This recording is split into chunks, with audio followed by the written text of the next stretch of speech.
Welcome to the lesson on Instructor and Assessor Development for our Distance Learning program.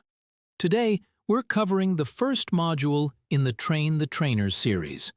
This is all about the regulatory basis and the scope of maritime distance learning. Let's begin.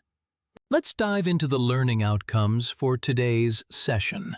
By the end of this lesson, you will have achieved a solid understanding of key aspects of maritime distance learning and e-learning delivery.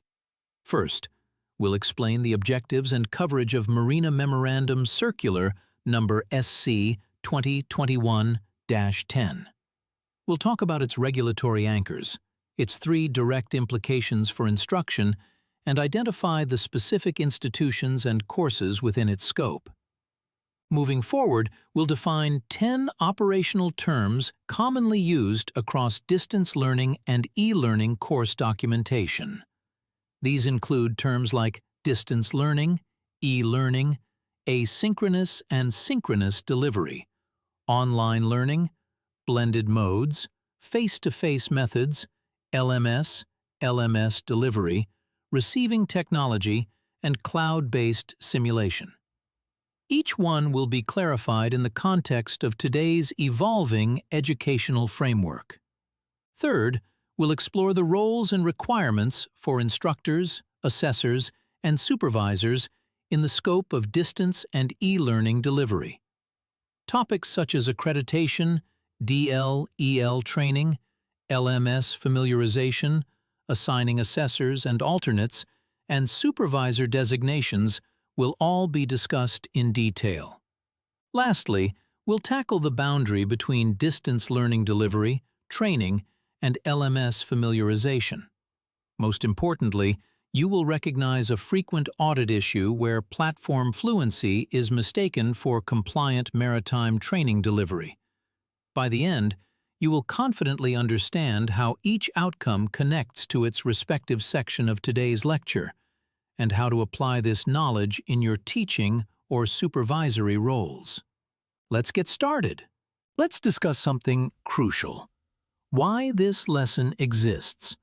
Distance learning and e-learning in maritime training are not just alternative arrangements compared to traditional classrooms. These methods are regulated by stringent standards that ensure the integrity of competence-based training, assessment, monitoring, and certification. This means that, while the delivery methods may differ from in-person training, the quality and reliability of what you learn and achieve remain uncompromised. For STCW-related training, these delivery methods must meet benchmarks that ensure the outcomes are consistent and up to par with traditional values. As an instructor or assessor, it isn't enough to just deliver content. Understanding both the educational methodologies and the associated regulatory controls is vital to making these practices acceptable and effective in maritime training.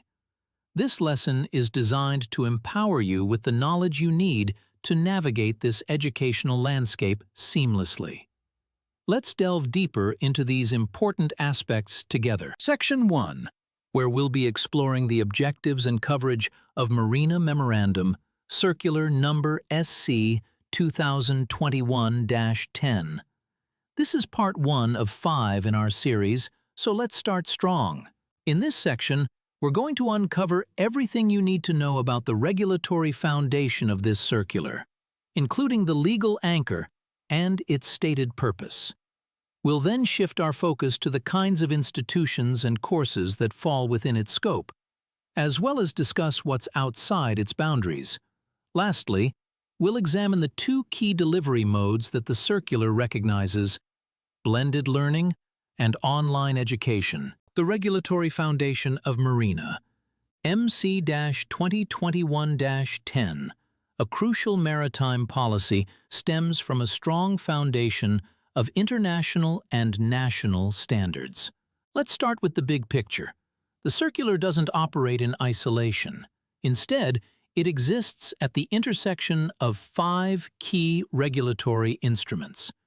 It's essential for you to understand each of these as they heavily influence how the circular functions. First, we have the STCW Convention and Code, which serves as the international baseline. This document outlines the standards for competence-based training, assessment, instructor qualifications, and quality systems. It's important to note that MCSC 2021-10 implements distance learning and e-learning under Regulation 1/6 of this convention. Then, on the national level, we have the Republic Act No. 10635, known as the Marina STCW Act of 2014. This law establishes Marina as the sole maritime administration responsible for STCW enforcement in the Philippines. Next, there's the circular itself, Marina MCSC 2021-10. This is the framework we're analyzing.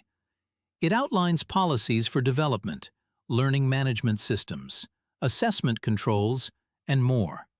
It even specifies personnel qualifications for mandatory maritime training. Further, we must consider Republic Act No. 100173, the Data Privacy Act of 2012. This regulation ensures that LMS records, user access data, and assessment logs comply with privacy standards, safeguarding sensitive information. Finally, at the institutional level, there's the Quality Standards System, QSS. This internal system governs the processes for recording, monitoring, and continually improving maritime education activities, especially in digital and blended learning contexts. So, think of each of these instruments as distinct pillars that uphold the regulatory structure we follow. Together, they ensure that maritime education is robust, compliant, and continually advancing. As we continue, don't hesitate to raise questions if you need more clarity on any aspect. We're diving into the key elements of Marina's distance learning or e-learning standards. Let's start with the purpose of this circular. It's not just about authorizing online classes, but more importantly, it establishes the conditions for how an MTI can design, submit, deliver, monitor, and assess distance learning or e-learning. This includes the standards and expectations for creating and maintaining such programs professionally.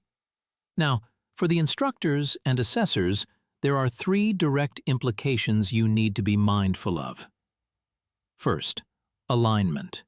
Every learning activity must directly support the approved competence standard and learning outcome. There are no orphan activities. If an exercise does not advance the published outcome of an approved course, it shouldn't be included in the distance learning package. Second, traceability. It's crucial that every online or blended activity is traceable through the Learning Management System, LMS, or approved records. If there's a Marina monitoring inquiry, the LMS must be able to provide details like who attended, what was completed, when it happened, and the corresponding scores. Lastly, assessment integrity. Procedures need to prevent cheating, document invigilation processes, record accurate results, and make a clear distinction between theory and practical assessments. It's vital to understand that practical assessments requiring physical facilities cannot be substituted by an online knowledge check. Remember, the central goal here is to enhance the quality, reliability, and credibility of distance learning in maritime education.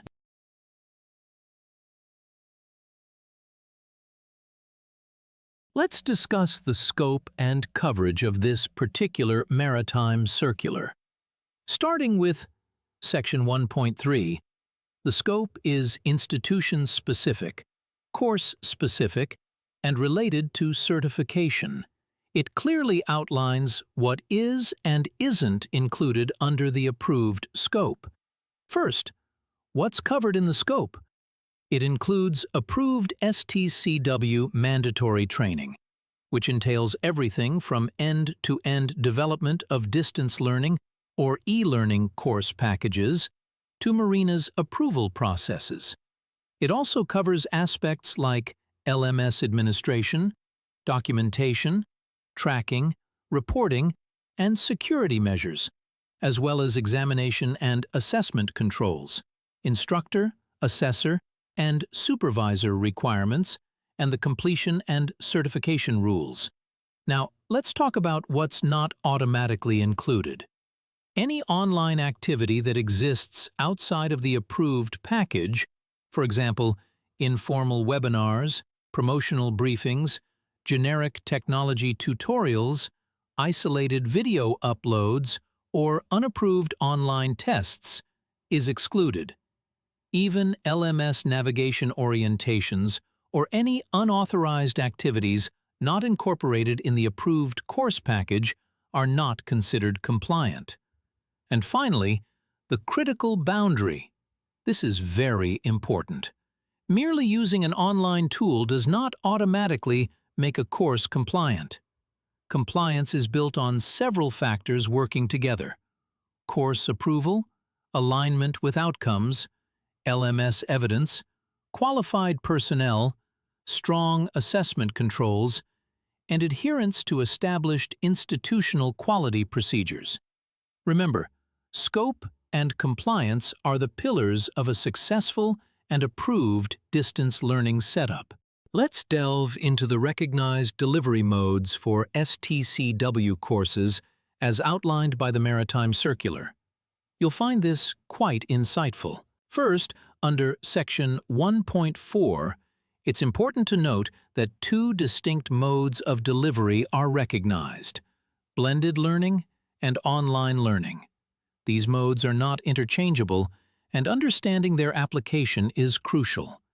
Let's begin with Mode A, blended learning.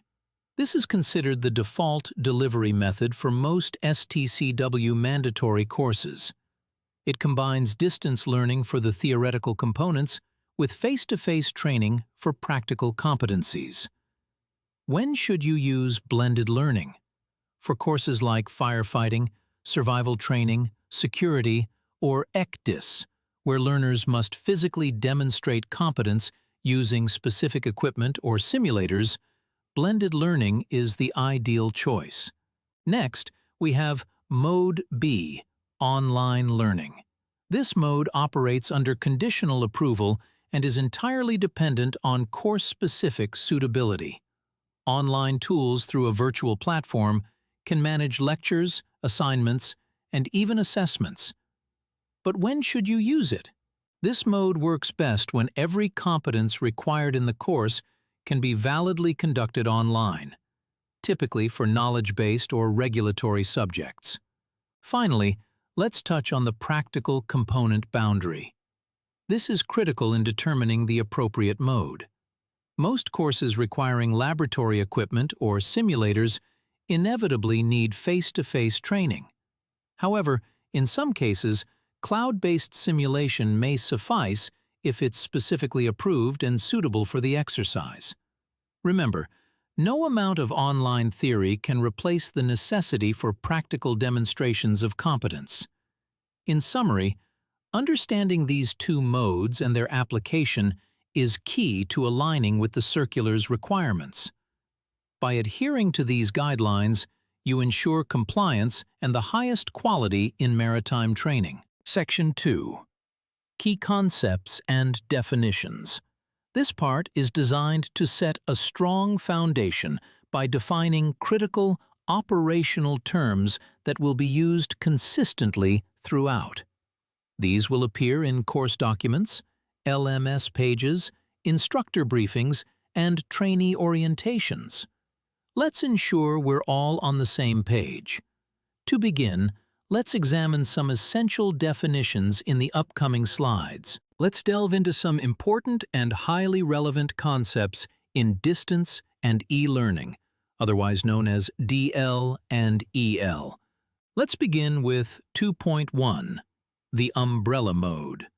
This mode refers to training conducted without the physical presence of trainees in a traditional classroom.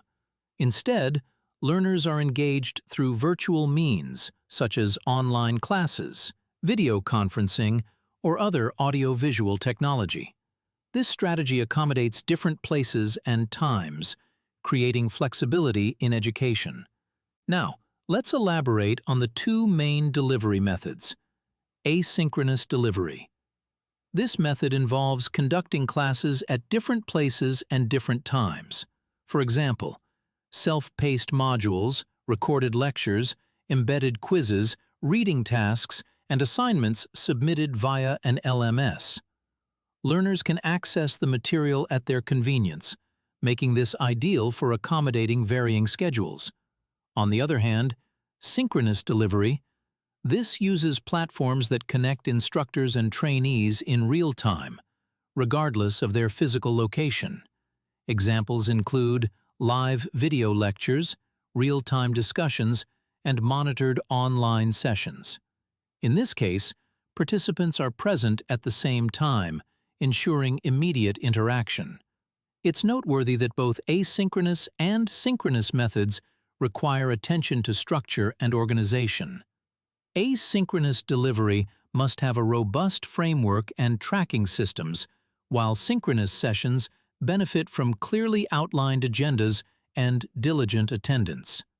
Remember, the effectiveness of these approaches hinges upon aligning them with learning outcomes. By leveraging these methods correctly, we lay the groundwork for efficient and meaningful training experiences. Let's proceed confidently into greater depth on these modes as we work through the upcoming sections. This time we're focusing on one very important aspect of how your course is put together: the arrangement of learning modes, described in Section 2.2, Arrangement. As we explore, you'll hear three modes of delivery mentioned over and over again: online, blended, and face-to-face. Let's take a moment to understand each of these and how they contribute to building an optimized learning experience. Starting with online learning, also referenced as the pure distance learning or e-learning arrangement. This involves the exclusive use of online tools for delivering lectures, assignments, and tests, facilitated by virtual platforms. However, it requires course approval and must align with the required competencies and assessment methods. Next, we have blended learning, combining online delivery with face-to-face interaction. It's a practical arrangement for theory-based material delivered online, but requiring practical training or assessments with physical interaction. This might involve using laboratories, simulators, or supervised demonstrations. And finally, there's face-to-face learning, which is the traditional setting. Here, training is led by instructors present on-site for theoretical, practical, or even simulator-based parts of a course. One key highlight is the heuristic approach for instructors. For each course component, we ask, can competence be effectively demonstrated through online tools? If yes, it can remain online. If no, requiring, for example, a simulator or workshop, it remains face-to-face. Most likely, we lean toward blended learning, which is realistic for almost all STCW courses. It's a comprehensive structure, ensuring each mode fits the competency and assessment needs of the training. By balancing these delivery methods, we achieve efficient learning tailored to the nature of the content. Let's move ahead, keeping this versatile framework in mind. Let's now delve into Section 2.3, the technology layer, an integral part of our training system. Let's begin with the big picture. The institutional platform, also known as the Learning Management System, or LMS.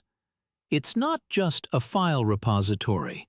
The LMS is the backbone of administration, documentation, tracking, reporting, and automation in your digital and e-learning environment. It's instrumental for delivering courses, managing assessments, and even handling certificates. It's the command center of our learning journey. But what's essential is how the LMS is used. It's not merely about uploading files. Instead, it encompasses delivering content, facilitating communication, managing assessments, and, most importantly, ensuring instructional control and evidence. This makes compliance and regulatory requirements seamless. Next, we have the receiving technology.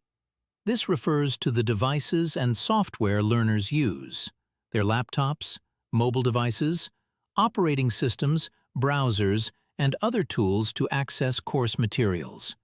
Ensuring device compatibility and system checks before enrollment is critical to make the training accessible and uninterrupted. Lastly, let's explore cloud-based simulation. This is a cutting-edge solution for practical training. With virtual reality or remote desktops, trainees can engage in realistic activities that meet competence standards.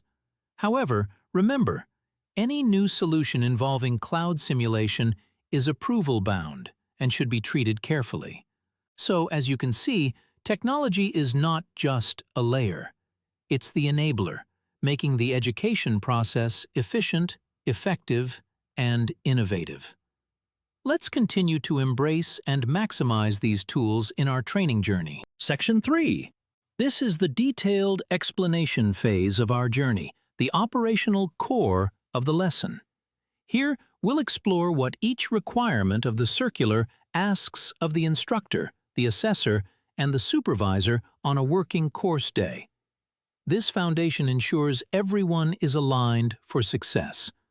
With these elements in place, we're building a strong system for education and training. So, let's dive into each of these areas in more detail to connect the dots and see how we can optimize our approach. Shall we? Let's discuss the fundamentals of having a regulated training delivery system like distance learning, or DL. It's not just a convenience arrangement, but a structured and compliant approach to maritime education. A compliant DL system connects every element seamlessly, from the approved course package and learning outcomes to instructor-led or self-paced activities. This design incorporates assessments, attendance tracking, and completion records.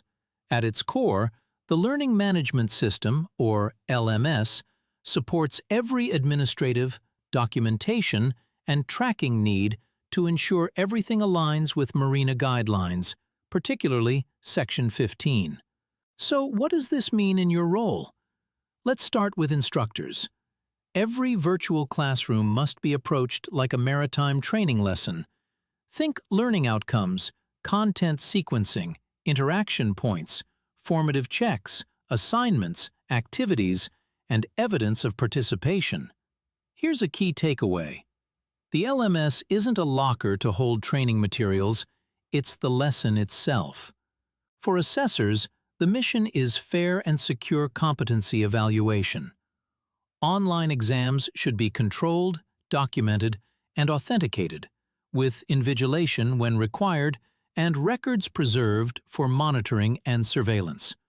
And lastly, supervisors, it's all about keeping the course auditable from start to finish.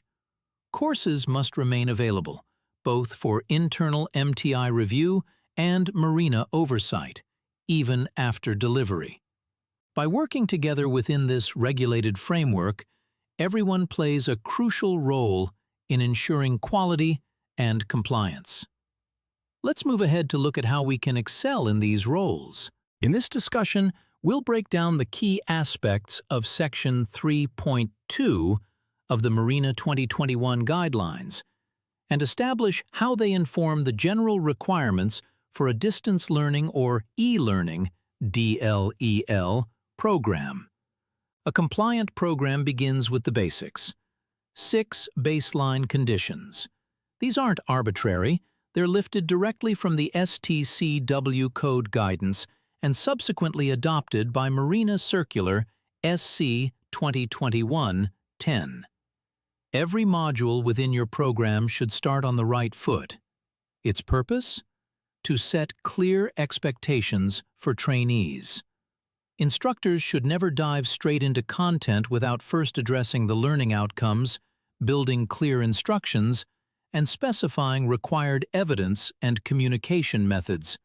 Essentially, start with what, how, and why before getting into the material. Now let's go through the specific conditions.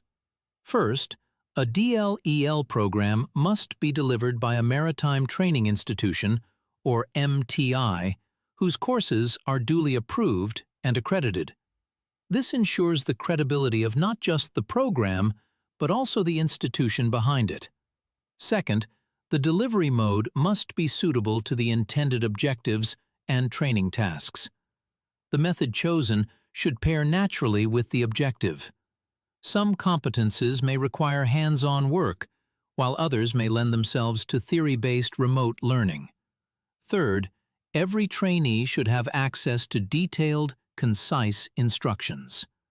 They must know what to do, how to go about it, and where to turn if additional help is needed. Clarity is key to keeping them engaged and focused. Fourth, the program's content should align with required professional knowledge and proficiency levels. It's not just about setting objectives. Those goals must be traceable, publishable, and assessed thoroughly. Fifth, reflecting on the learning process is critical. Trainees should engage in self-assessments and submit work that receives clear, constructive feedback. This feedback loop, whether through peer reviews or instructor evaluations, is what differentiates targeted education from mere content broadcasting. Lastly, learners should have access to a dedicated communication channel tailored to their needs. Tutorial support is essential for seamless problem resolution and open discussion. Above all, trainees should always know how to find and connect with their instructor. By adhering to these principles, your DLEL program will not only fulfill compliance requirements, but also truly serve its purpose: to educate and empower trainees effectively. Let's dive into Section 3.3 on examination and assessment requirements.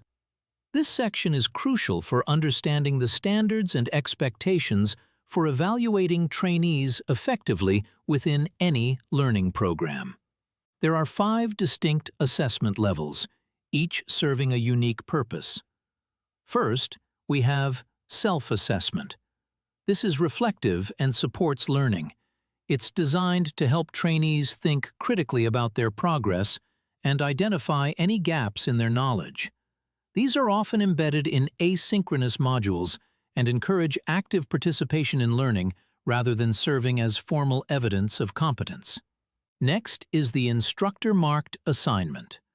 These assignments involve review and feedback from an instructor. This process provides evidence of learning engagement and supports a more formative evaluation.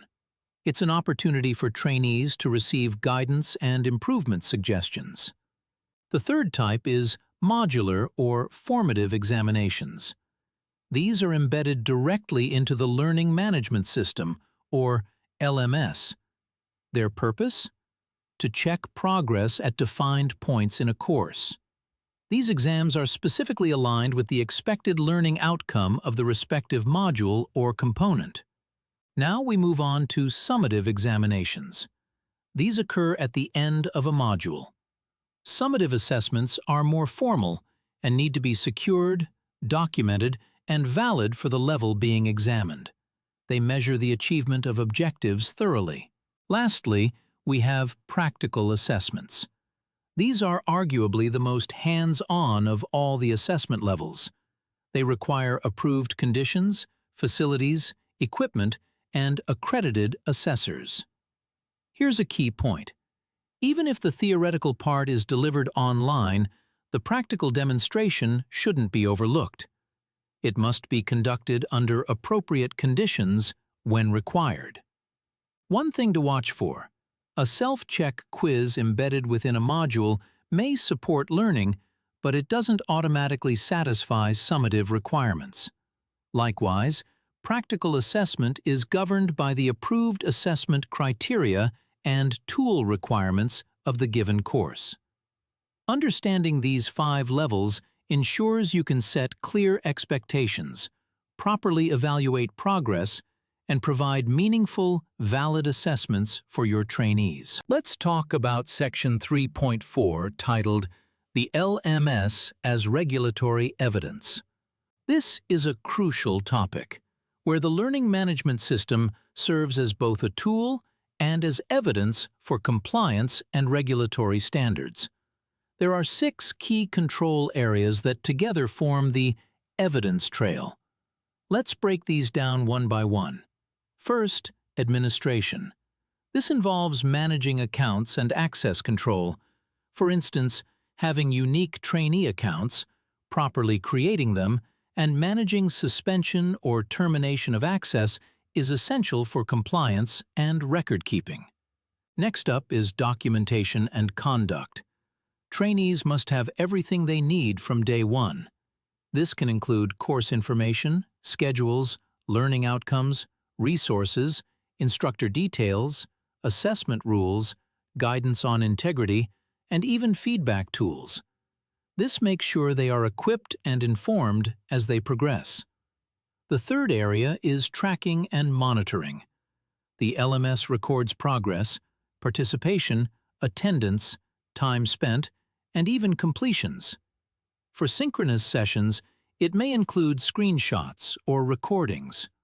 All this data is critical not just for assessing learners, but also for providing evidence for monitoring by governing bodies like Marina. The fourth area is reporting. Accurate, actionable reports ensure supervisors and stakeholders know how trainees and instructors are interacting with the LMS. Think participation statistics, time spent, or even data that supports distance-equivalent attendance. This information guides decision-making. Let's move on to content and format control. This means ensuring the course material is current, properly referenced, and validated. It also ensures content is accessible, bandwidth-sensitive, and offers alternatives for diverse learning needs. A good LMS course page is not only informative, but also compliant with basic requirements. Finally, security and privacy. This area focuses on protecting data, access control, proper password rules, regular backups, and creating audit trails are non-negotiable. It also means protecting personally identifiable information and adhering to compliance standards like the Data Privacy Act. By covering these 6 areas effectively, we ensure that an LMS is not only a platform, but a robust tool for compliance, training outcomes, and regulatory evidence. Together, they create an ecosystem that supports both learning and adherence to standards. Let's delve into Section 3.5, focusing on delivery infrastructure and receiving technology. It's a crucial part of ensuring effective learning delivery, especially in distributed or online setups. The delivery infrastructure, often provided by the organization, let's call it MTI in our case, includes reliable internet connectivity, mechanisms for timely access to course materials, and communication channels with the instructor and peers. Think about downloaded data, stable internet connections, telephone, email, instant messaging, virtual classrooms, learning platforms, and of course, visible help and technical support within the Learning Management System, LMS. On the other hand, receiving technology is what trainees bring to the table, their hardware and software. The compatibility of these with MTI systems plays a pivotal role. This means ensuring that the students' operating systems, devices, video and audio capabilities, browsers, and system check processes are all clearly explained, meet minimum specifications, and are verified before enrollment. MTI must create an environment where this integration is seamless. Now, it's important for instructors and course designers to consider the implications of this setup. High-bandwidth videos should not be the only learning medium. Accessible options like downloadable workbooks, reading materials, and low-bandwidth alternatives must be available. Also, activities should be clearly sequenced to avoid confusion. Remember, a technical problem should never be misinterpreted as a student failing to learn. By aligning delivery infrastructure with receiving technology and incorporating thoughtful design, we ensure smooth learning experiences and meaningful outcomes for trainees. Let's dive into the vital concepts of security, intellectual property, audit practices, and data privacy as they relate to organizational systems. First, let's explore system safeguards. Access and authentication is crucial. This involves ensuring only authorized users can engage with relevant modules, implementing password policies, and deploying technologies to protect against hacking. Additionally, scheduled backups and integrity checks ensure data isn't lost and remains reliable over time. To keep track of changes and activities, audit trails play a key role by logging access, edits, assessments, and events like certificate issuance. Moving on to intellectual property and copyright. It's essential to use only licensed software and products, ensuring compliance with relevant laws and regulations. Application and user interface security cannot be overlooked either. Steps like application hardening, input validation, and data security measures effectively safeguard sensitive information. Personal data plays a significant role, especially within learning management systems, LMS. These systems contain critical information like names, IDs, grades, attendance records, and even multimedia like recordings or screenshots. As such, the Data Privacy Act of 2012 mandates that this information be handled responsibly, ensuring privacy and protection. Finally, remember the core items to avoid regarding personal data. Never share learner data outside authorized channels. Use official systems only. Avoid displaying sensitive information unnecessarily, and ensure recordings and screenshots are stored responsibly. By following these practices, we foster trust and ensure rigorous compliance with legal and ethical standards. In Section 4, our focus shifts to the people behind the platform, the roles and their respective accountabilities. 4 roles. Distinct accountabilities. It's a collaborative effort where everyone's role is important to the bigger vision. Now, let's dive in and understand this in greater depth. Let's dive into the essential roles and their requirements in distance learning and e-learning delivery. It all starts with understanding the 4 key roles: the institution, the instructor, the assessor, and the supervisor. Each plays a vital part in ensuring quality and compliance in the overall process. The institution, or the MTI, handles the core functions like course approval, LMS readiness, and compliance with the necessary standards. Remember, only accredited MTIs may apply for DL and EL delivery. Next, we have the instructor, taking on the teaching role. They facilitate learning, guide students through both synchronous and asynchronous activities, and ensure that outcomes align with the approved package. Then comes the assessor, responsible for evaluating competence. They manage elements like authentication, invigilation, and the security of assessments while keeping online and practical assessments distinct. Finally, there's the supervisor, often the training manager or director, who focuses on oversight. They support compliance, ensure proper implementation of procedures, and maintain quality control. Each of these roles requires specific preparations. The instructor, assessor, and supervisor must all undergo DL and EL training as well as LMS familiarization. This dual preparation builds the skills and platform fluency necessary to excel in their responsibilities. Put simply, every role is crucial, and their collaboration ensures the success of distance learning and e-learning. Let's explore each of these in more detail. Section 5. This is the final part of the module, and we will focus on the boundary of distance learning delivery, training, and LMS familiarization. Stay focused as we clarify these vital distinctions that will enhance your compliance awareness and prevent future audit findings. In this section, we're going to explore three interconnected concepts: delivery, training, and LMS familiarization. Let's start at the top with delivery. This refers to the approved mode of delivering training through distance learning, or e-learning systems.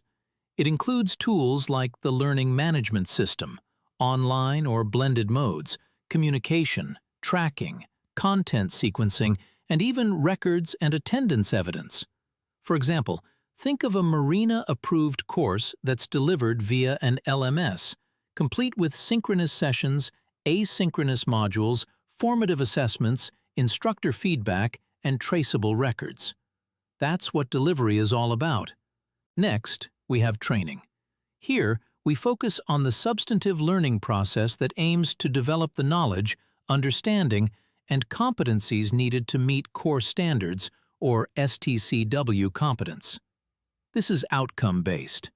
Imagine a module that covers regulatory requirements and then leads trainees into a case activity where they classify course elements suitable for online delivery versus those needing face-to-face interaction.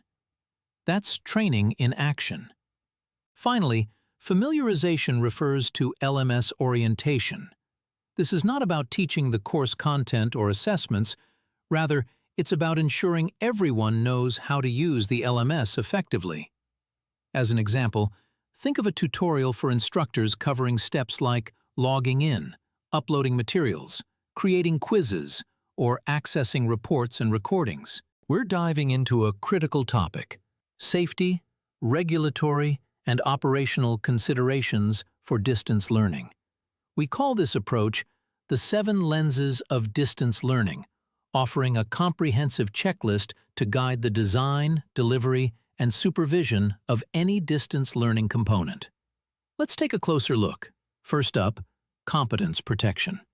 It's imperative that the training mode and delivery method do not compromise the standards of competence established by the STCW or approved courses. While online learning offers great convenience, it should never justify reducing the quality of skills or knowledge. Next, we have assessment integrity. This means ensuring exams and practical evaluations are appropriate, current, and secure. Invigilation should be applied where necessary, and any practical assessments must be conducted under approved conditions. Third, traceability.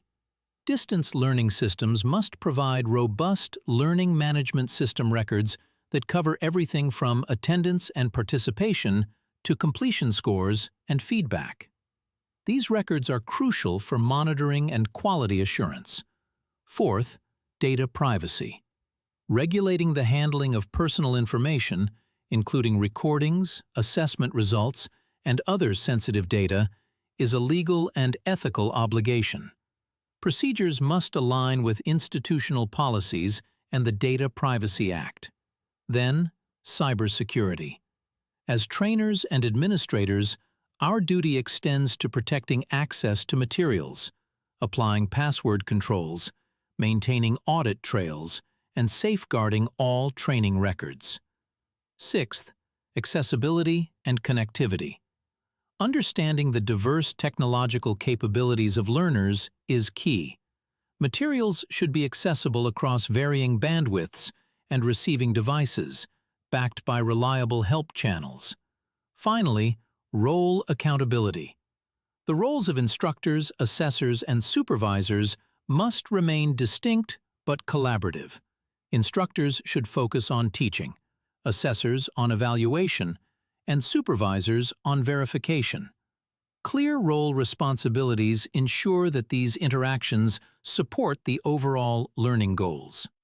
By following these 7 lenses, we can ensure that our adaptation of distance learning is not only functional, but also upholds the highest standards of safety and competence. Let's work together to make that happen. In this session, we've covered some essential points you need to take with you. Let's quickly revisit the highlights across 8 key takeaways. First, remember MCSC 2021-10. This sets the regulatory requirements for developing, approving, and conducting distance learning and e-learning in the Philippines. It forms the foundation of compliance.